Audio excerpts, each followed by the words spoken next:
I'm Dave. No Mark today. It's editing time. We're going to hop right back into where we left off in our last episode, where we're sampling some beers and some teas from my garage and Mark's garage. So sit back, relax, and enjoy. Don't run PBR through your. Okay. Anyway, yeah, you run some cleaner. Just put some Pabst Blue in there, it just strips everything right off, no problem. Yeah.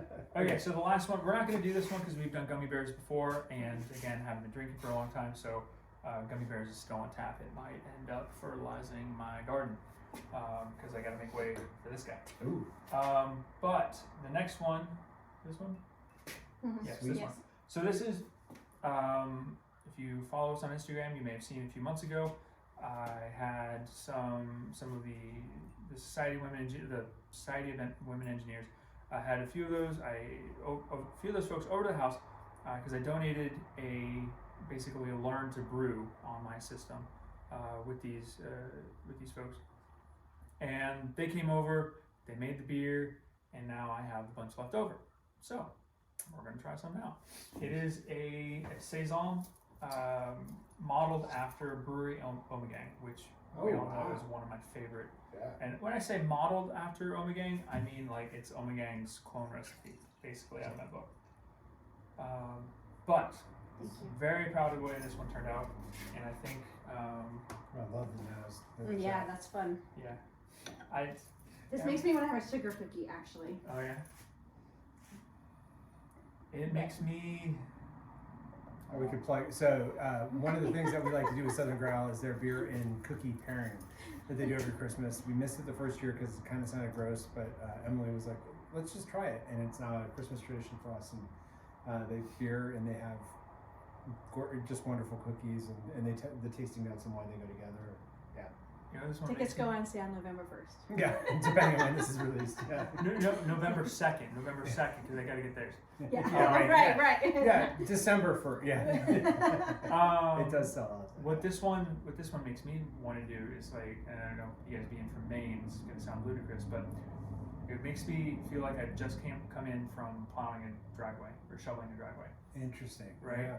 Because it tastes like wintertime. It tastes like I should have been cold, Mhm. and now I'm coming in and I'm being warm. Yeah. So it's Right. I enjoy it. So what is the clone? Is it a dual? The clone?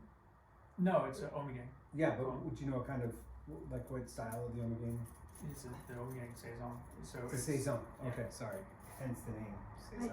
I don't think I usually like saisons, and I love this. But it feels richer than. I'm telling you, Omegang is. Yeah. Molasses cookie. No, it should be a molasses cookie. Ooh, that'd be good. Yeah. I like normally during the normal times I do a ginger snap beer. And that one. Yeah. That one would like a little bit of saison on that one. Yeah. But it's got extra herbs. I think it's got some ginger, some cloves, and some coriander, orange peel, or something like Okay. that. Yeah. And I can detect saison kind of styles like the a little bit wilder, but there's a malt backbone to this that's not what I'd expected. It's cool. It's good. I like it. Yeah, I do too. We should let Dave keep that one on tap because that would be much too easy to drink. Yeah. It would. It's It's your house saison? Yeah. Yeah, it can be now. I really enjoy it. So like, there's only a few beers that I brew repeatedly, and I think I would consider putting that one on. Mhm. So last thing before we head on over to try out yours is this one. So this one is kind of an experiment, but again, I like to do weird things. This one is my first attempt at a naturally low ABV Okay. beer. Yeah. Right. So I don't know if we put an episode up or a tapping up, but I've done one where I tried to drive off all the alcohol for my buddy who doesn't drink, but he still likes the flavor of beer. That was a boil, right? Yeah. Or So that below boil. yeah, it basically, so I heated it up to 180 degrees or so, and I held it for a couple hours, an hour or so, and then that should have driven off the alcohols, but there's really no way of telling unless you do a very expensive test. Oh. This one is on paper, it's a Hefeweizen with Mexican lager yeast and a bunch of hops. So it's a little bit weird, but much like I did with the Society of Women Engineers, we also have a United Way thing that we do every year at work, and with that we have the brouhaha, So a bunch of homebrewers get together and we just basically trade beers. You know, try to get people to vote which beer is the best. Winner gets like a high five, and the United Way gets a bunch of money, which is Good. wonderful, Nice. right? Yeah, That's that's all I ask for. Is a high five and somebody else get money. Those are my priorities. Might be wrong. You get the high five, I'll take the money. No. No? Okay. Go ahead. So anyway, so this one was supposed to go into the keg last week, but I opened it up and there was still a nice fat head of Krausen on there, and this one has been sitting inside the kegerator for a month or so. Oh wow. Okay. So I brought it out to let it warm up and ferment, and it's more or less done. So it's going to go into the keg today. But that's all I got. You want to head on over to your Yeah, guys? and remember Krausen. That will be the Krausen. theme when we get over there. It doesn't count unless you say it with a German accent. You have to the Krausen. The Krausen. The Krausen is high. We will get to the tube later. Well played. Can you guys tell that I used to watch a lot of Hogan's Heroes when I was I young? totally was there. I was totally there. I know nothing. Nothing. Anyway, younger than I sound, I suppose. Alright, here's when we'll Yeah, let's travel do by it. map.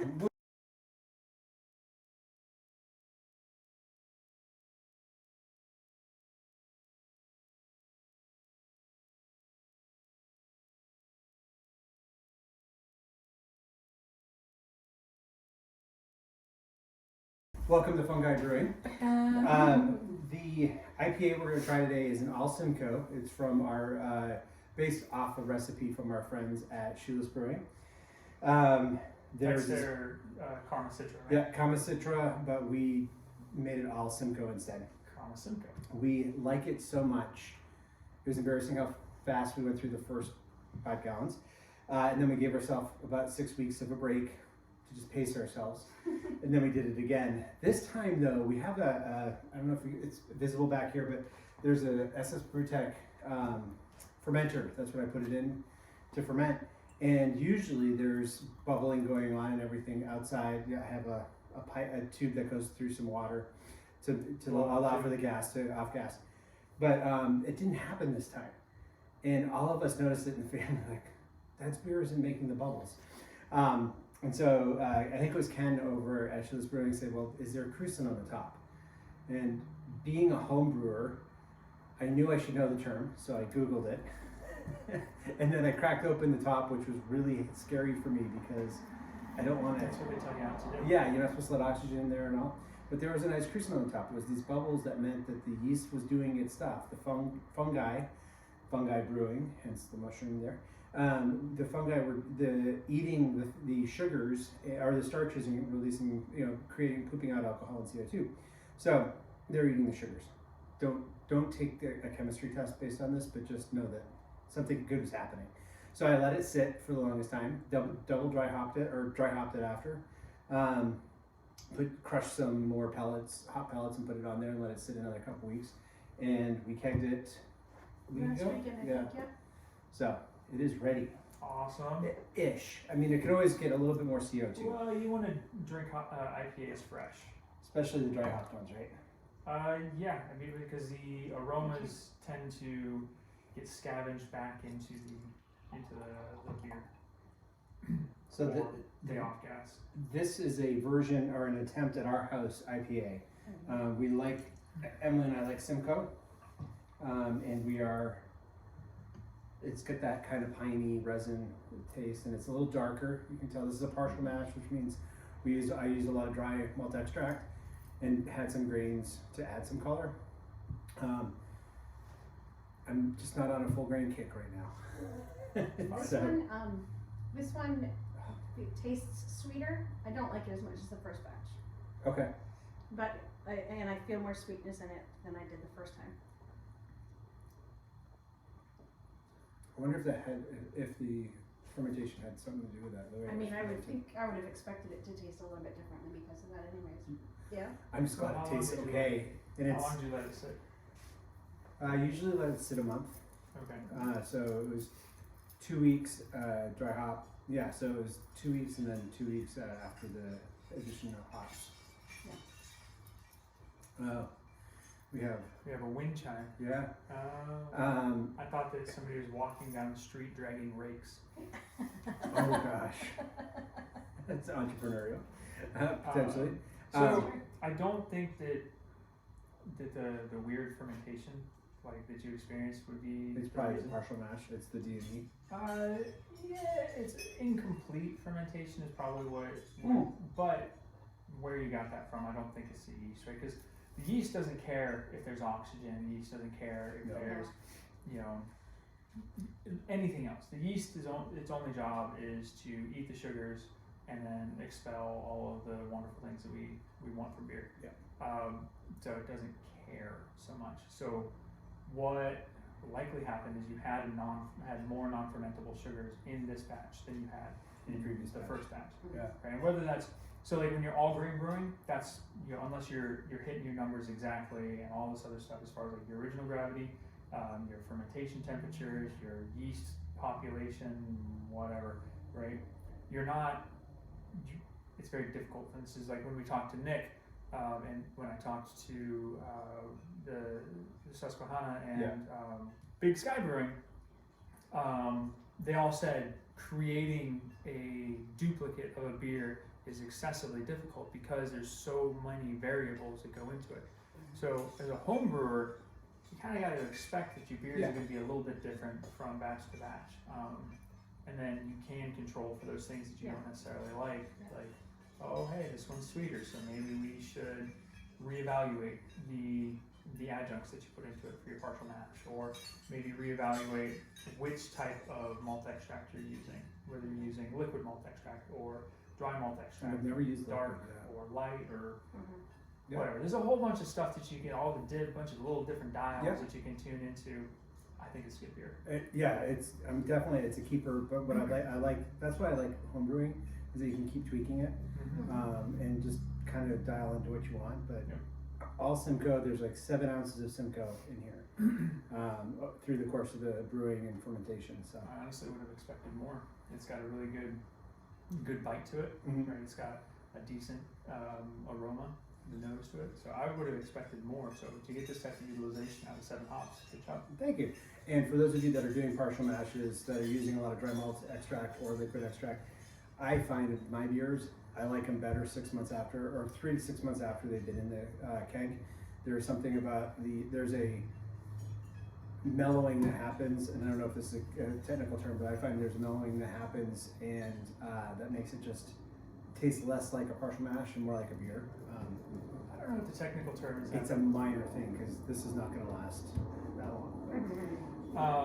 I don't know what the technical term is, but that's when you approach somebody who hasn't had good home brew, and you say, "Oh, I make beer," they're like, "Oh, does it taste like home brew?" That's what they're talking about. I wish you guys could have seen his face. I know he's in the profile there, but it was like that. Well, you've given that face. Never mind. You know. But no, that's what they're talking about. It's a very distinct flavor that comes from the extracts, and that's not to say that you can't make great beer with extracts, because I think we've both done it. But it's just you need to figure out what works best on your system to avoid that, because otherwise you end up with this weird taste and you don't know where it comes from, and it's different every time, which is maddening. But yeah, no. One thing I was thinking about with this one is I keep the dry malt extract on the boil the whole hour, so I know that could lead to some caramelization and some other flavors.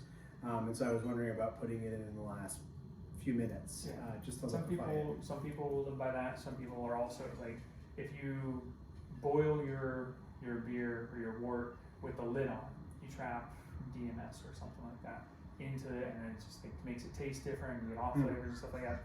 There's a lot of different things that you can do, right? A lot of different things that the conventional wisdom will tell you to do. But realistically, as long as you're making beer that you enjoy drinking and you enjoy the process for brewing, then who cares? And that's why we did this podcast. You summed it up really well right there. Oh, so Awesome. New tagline. Who cares? Make good beer because who cares? Make beer you enjoy because who cares? No, let's not do that. I feel as though that would be reductive. Oh, okay. I don't know. Well, so that's why Rock, paper, scissors. In the spirit of not remembering breweries, Dr. Shea. I love that it was off-centered ales for off-centered people because released him from having to do the style guidelines and make it the perfect one. He could, no, we intended to play with the style. Yeah.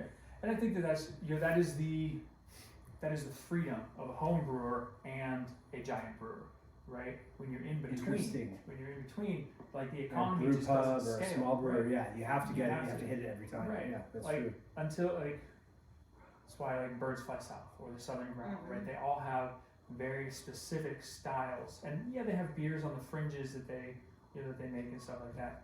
But they have specific styles that are the bases, and they branch out a little bit from there. Or like 8th State downtown. Fireforge too. We were just at Fireforge, Yeah. and it was the same beer. They've locked in on their kind of standard offering beers, which Or like was Quest when they interesting. were around. Yeah. It was so like, but that's the freedom. And I know this is getting more podcast territory than tapping, but that's the freedom that a home brewery allows you. So you know what beer you like. Yeah. Like the Simcoe IPA. Play in that space for as long as your taste buds say it's okay. Yeah. nice. Right? Yeah, and your taste buds do change, and you're like, Yeah. wow, I want something else. I wonder what this IPA profile would taste like in a stout. Like, I do have a stout that is going to be next, but that'll be after. It'll be a little later. So. but like that's the point though. Is like if you wanted to do something weird, what's the worst? You dump 5 gallons. I haven't yet done that, but I am going to because You're these 2 taps are. No, even the one that I totally screwed up that smelled like bad athletic socks in here, I didn't dump. And 6 months later, it was delicious. It really was. No, I know. I remember that one. Yeah. Okay. So, but yeah, no, these. Mix them together. Combine them into one. Oh, that'd be interesting. I'm afraid to see what's in these, but I'm hoping that the Beer. CO2 is going to keep it as beer and then cooling. Yeah, so. Be fine. They've discovered That might be beer on the another bottom of the tap. ocean. Yeah. Yeah. See if we can make Dave sicker. Gosh. And on that note, no. Thanks for watching with us. Thanks for having or listening to us, depending on the medium you're choosing. Thank you for also just being along on this journey. This is kind of fun, and we didn't expect cancer to be a. It's like the Spanish unexpected- Inquisition. Nobody expects the Spanish Inquisition. I love that you said that. That was awesome. So yeah, thanks for your support. Thanks for your thoughts and prayers for Dave and his family as they continue to walk through this. And it's interesting to see different beverages we can do when there are different constraints put on us. Yeah, and get a colonoscopy. Like Really, there's no family history, like nothing in my family. So preachy, yes, whatever. I care about you. Like we've gotten some very nice comments from folks, and I do care about you. So please get a colonoscopy. Get yourself screened. Get those around you screened. Whatever. Be annoying. feel free to tag us on your colonoscopy prep too. If you have, not Please don't. No. With the Pepto-Bismol and whatever you're said to have. So yeah. We don't have to see you or the anatomy. We just need to see the stuff that was awful. Yeah. It's just No, we don't need to see the. Mark, you were saying words. I don't know if you know what they mean. I do. I had a colonoscopy buddy, and we texted each other our prep as we were going through it. So that was it was helpful for My me. sister and I did that, but we're siblings. Yeah, we were total more or less strangers, but you're bonded now. By force. Anyway, like Mark said, thank you for coming along on this, this beer journey. This is not going to be the last one. Like, I'm still going to make weird stuff because I need something to fill my time, and woodworking honestly is frustrating sometimes. So I guess until next time, for other people's beer, I'm Dave. Or Mark. And I'm Emily. Make good beer because who cares?